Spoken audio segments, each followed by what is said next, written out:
Today we're looking at the first place Frostmoth deck from Melbourne Regionals. What's up YouTube? Welcome back to Celio's Network. Today we're looking at the deck that won the Melbourne Australian Regionals this past weekend, which is the Frostmoth box deck featuring Articuno and Alolan Vulpix VSTAR. Don't forget to subscribe to this channel for daily Pokemon TCG content, and check out my sponsors down below, including affiliate and coupon links, and also join my Discord while you're checking out the description. Tim Danklin piloted this water box list to a first place finish at Melbourne Regionals, and Frostmoth, which was originally printed all the way back in the Sword and Shield base set, was largely the backbone of this deck functioning the way that it does. Frostmoth with the Ice Dance ability reads, as often as you like during your turn, you may attach a water energy card from your hand to one of your benched water Pokemon. This is a very strong ability which was previously seen only on stage 2 Pokemon, namely Blastoise, in recent years, but this Ice Dance ability might seem super strong and you might be wondering why it's taken so long to have success, and I think that these single prize focused tactical strategies have finally been put on a level playing field when compared to the V and V-Star and VMAX Pokemon.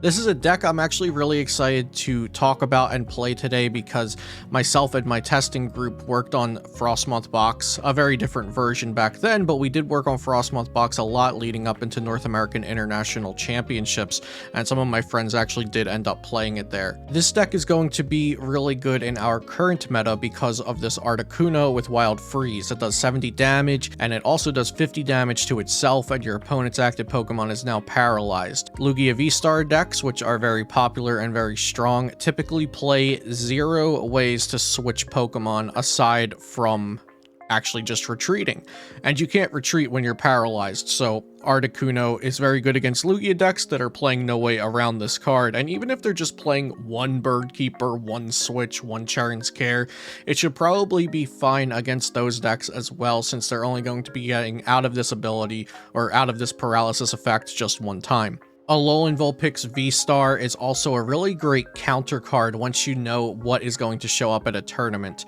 It has the Snow Mirage attack that does 160, and this attack's damage is not affected by effects on your opponent's active Pokemon, so it can hit through anything like a Miltank or a Duraludon, even if it has special energy on it, things like that. And then during your opponent's next turn, prevent all damage done to this Alolan Vulpix VSTAR by attacks from Pokemon that have an ability.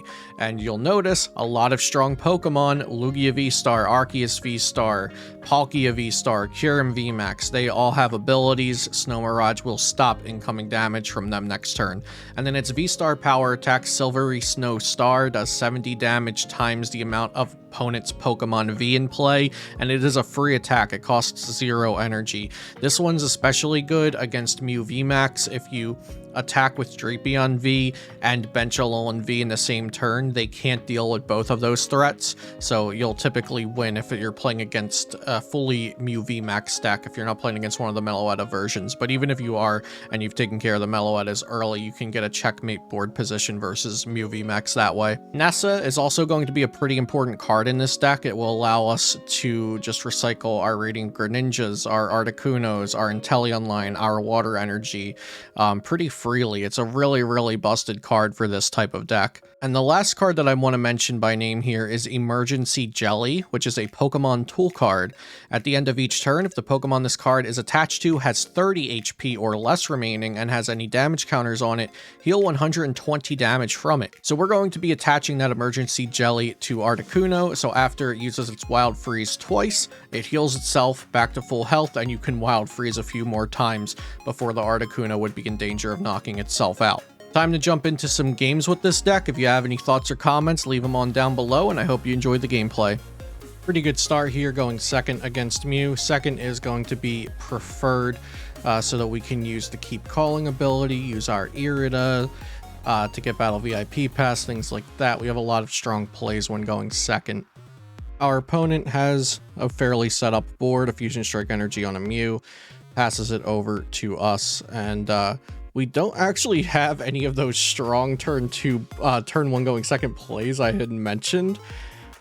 But we can just set up our board a little bit with Radiant Greninja, Level Ball for Snom if we want to.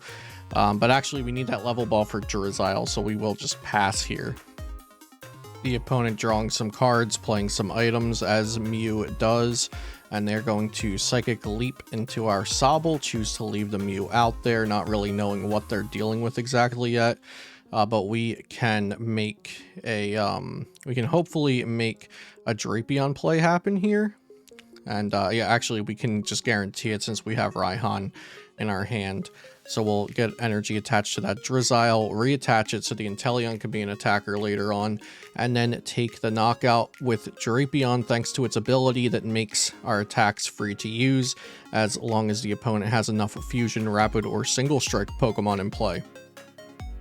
I suppose I could have put the 60 damage that Drapion does onto Radiant Greninja instead of itself, but I didn't really see the need since this Drapion's going to go down regardless. I mean, they did only do 170 damage there with Meloetta, so I suppose it would have just been better to toss the 60 onto Radiant Greninja, but you'll see that this matchup and a lot of the meta matchups are actually pretty easy even if you're not playing perfectly, which I don't think I was playing perfectly in my handful of games that I played on PTCGO ladder for the gameplay for this video. So even if you're new to this deck, I think you can get the hang of it if you give your plays a little bit of thought, especially since some of these tech cards are so powerful against the popular decks right now.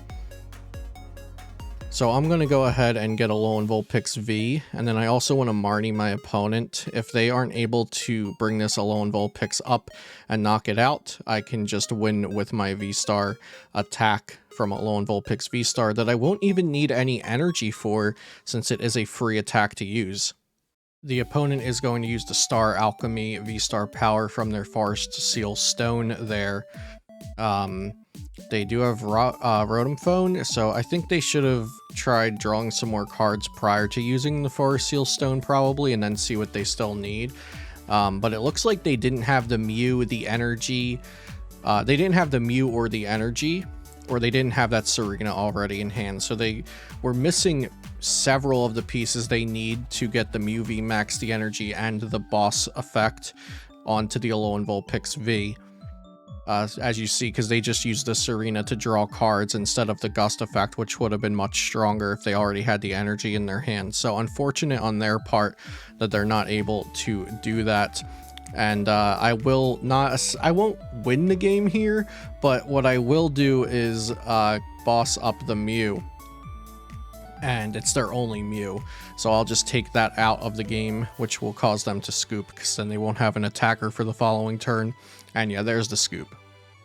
Here we have a pretty decent hand. Again, no Arita, no Battle VIP Pass, but we can make it work here.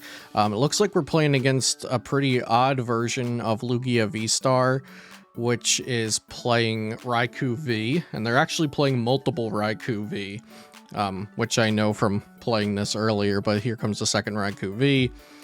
They'll get an Archeops, so they can try to toss it into the discard pile, but they don't get to, and they'll just pass it on over.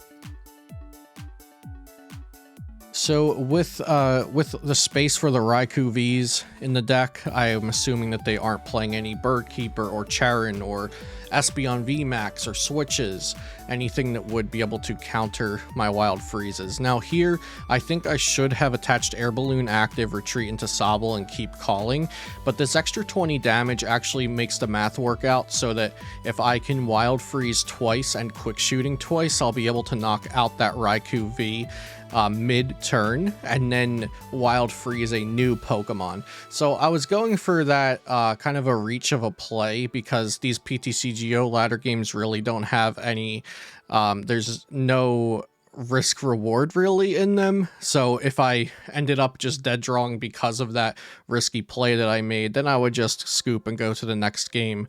But we do see here that I will be able to continue to play fine with that extra 20 damage on the Raikou, so maybe I will be able to get that play to work. We'll Shady Dealings for Evolution Incense. and I'm sorry, Shady Dealings for Capacious Bucket and Evolution Incense for Frostmoth, and then we'll be able to do that Wild Freeze attack for 70 damage plus paralysis, and it also does 50 damage to myself. But luckily one of those cards that were in my starting hand is an Emergency Jelly, so that's going to help me keep this paralysis lock going. Now if I'm able to get a quick shooting Inteleon this turn, I would be able to set it up for that play I was talking about, but unfortunately I don't. The opponent bosses up my Drizzile and gets rid of the air balloon. I have a scoop up net, so I can just get it right out of the active.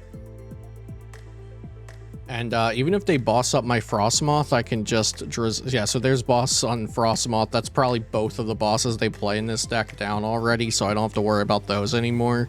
And I can just Drizzile for Irida, get a scoop up net and something else.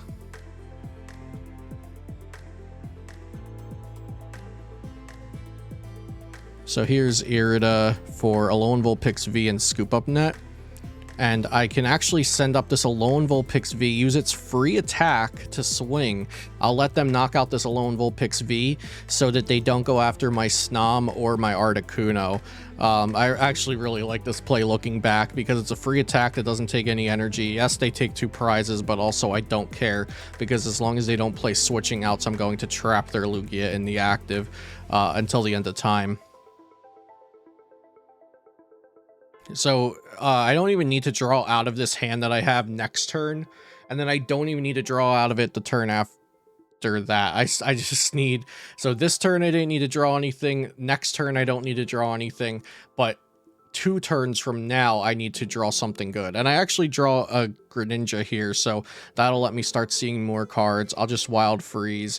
Even if I knock out my own Articuno, that is fine, as long as I just keep the paralysis going on this Lugia VSTAR. That's what matters the most. And so it's back into my turn. I get the Emergency Jelly a turn late. I also get the Quick Shooting Inteleon now that we see here, so I can start putting damage somewhere.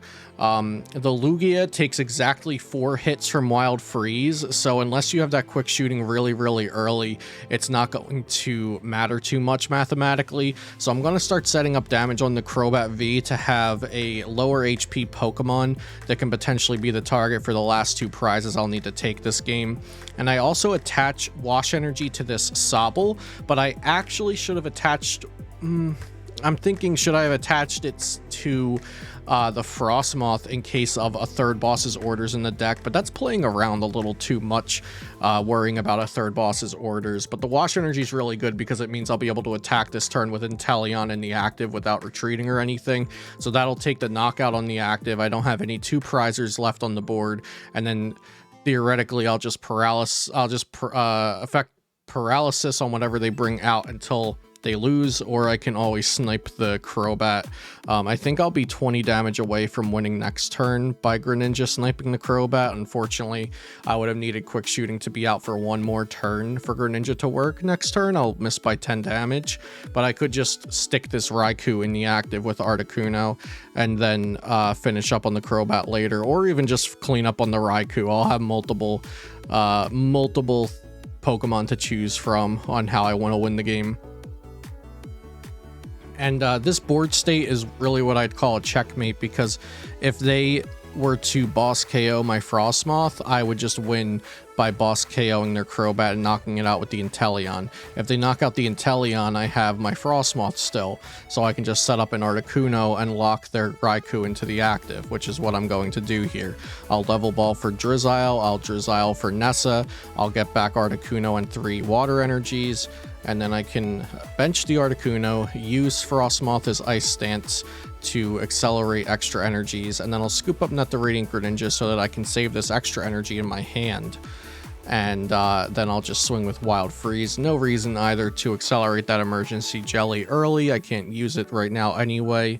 So the Raikou is stuck in the active for another turn. And at this point, I'm hoping my opponent doesn't have an out. If they have anything that they can do, any switching cards, they will win here. And if they don't, I win next turn.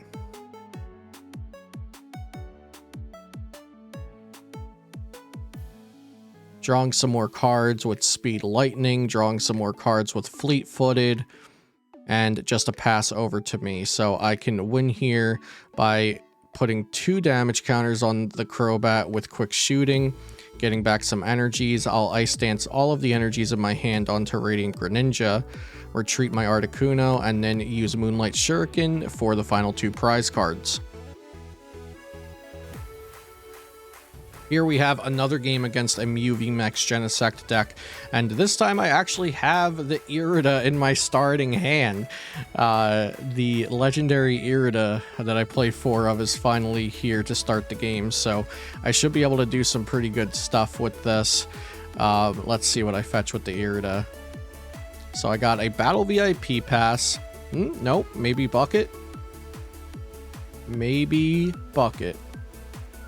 I'll get I'll get Capacious Bucket and Drizzile, and then I checked my deck to see that I had several basic Pokemon prized, and I'm going to get Drapion V with that Hisuian Heavy Ball out of the prize cards, and I'll also get Snom and then keep Call. So if they knock out the active, I can respond with Drapion V.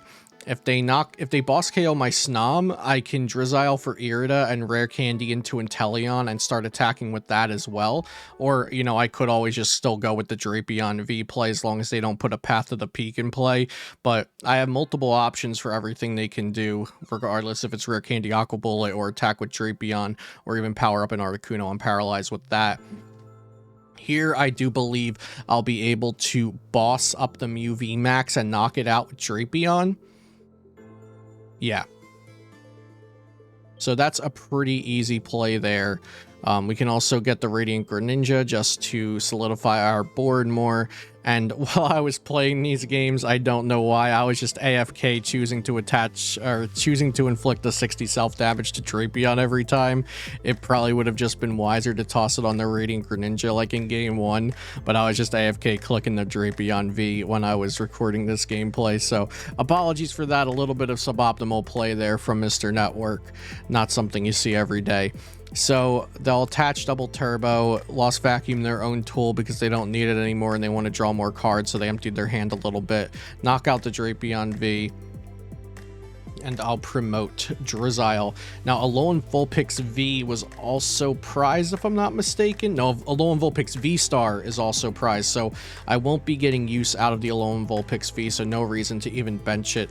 But they play a finite amount of ways to get their Mew VMAX out of the active when it's paralyzed, so I can have some fun with this Articuno. It's Wild Freeze for now, doing 70 damage at a time, and sticking the Mew VMAX in the active. They'll need some cross switchers or ropes or switches, but some of these decks only play switch carts and not switches, so those won't be able to get the Mew VMAX out of the active. Okay, and there's the cross switchers. They bring up their Oricorio, and then switch card it back, and then they're also going to rock Sammy, but my board's so good. I have a Drizzile, I have double Sobbles, I have Radiant Greninja, so a Level Ball, a Drizzile, an Inteleon, a Water Energy, a Nessa, a Bucket, an Irida. There are so many good cards I could draw into in my deck right now, and I just drew into 2 of them, Inteleon and Level Ball, so I'll continue to play the game however I want, since I can just, you know, search out whatever cards I want to. Now, they did knock out my Frostmoth, but that's fine because I have an Articuno here, so I'll just put down another Snom, and then they can choose, do I knock out the Snom or do I knock out the Articuno? And if they choose Snom, guess what? I keep my Articuno. And I can also get Emergency Jelly here if I want to. I don't exactly remember if I do end up going for the Jelly here, so let's see. I'll grab Scoop Up Net and the Emergency Jelly. Scoop Up Net that Inteleon so that I can use it next turn. And I'll just get whatever card here that might be useful. So I'll go grab the Evolution Incense because that can get me either another Shady Dealings Inteleon or it can get me the Quick Shooting. And they scoop there to the Paralysis with Wild Freeze. GG. We went, I had a 6 win streak, I think, when recording games for this deck today. But here on screen is the deck list. Congrats to Tim Danklin for taking first at Melbourne with this. Let me know what you thought about it in the comments down below. Thanks for watching, and I'll see you next time here on Celio's Network.